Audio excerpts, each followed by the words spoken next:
marka koowaad ummadda Soomaaliyeed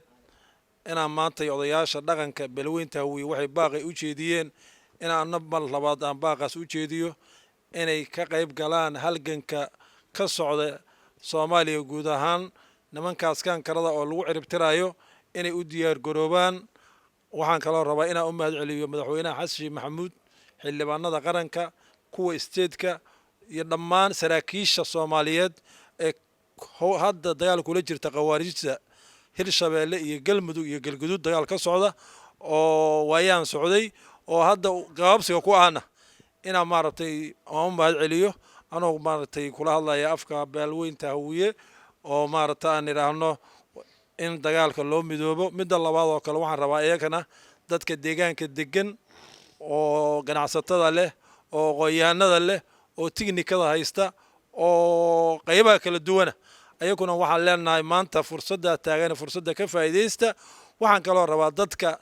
gabdhaha gobolka Banaadir kuwa ayagoo laftiga goboladii jooga sida Cadaado Godin Labe kuwa ayagoo buskudka iyo wax diyaarayana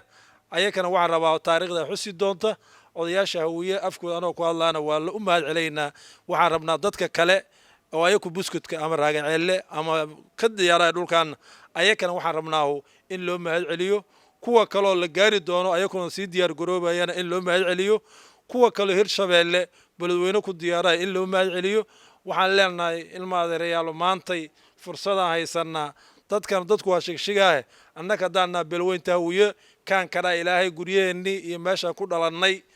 ilaahay ku beeray annagu maana keenin cid keenta ma naqan laakiin ayagu ku beerana aragnay. waxaan leenahay nimayow ninka isleeyahay basolada lagu dili doonaa war maanta ilaahay uu taadi dhamaatay ma dhaafeydid waxaan leenahay lacagta ay 60 madaxweyne Xasan Sheikh Maxamuud lagu taageeray ganacsatada Hawiye oo dabaqyada 20 biyaana dhisayda ee gobolka Banaadir ka dhisayda lacagtaas iyo dabaqyadaas haddii shabaab joogo ku noolaameydin waxaan leenahay dabaqyada lagu noolaamayo shabaab lacagta hal la geeyo shabaab la soo xoreeyo. haddaan shabaab la soo xoreyn ma shaqeyn madaxweyne Xasan Sheikh Maxamuudna waxaan leeyahay madaxweyne dadkan lacagta shabaab ka qaadaya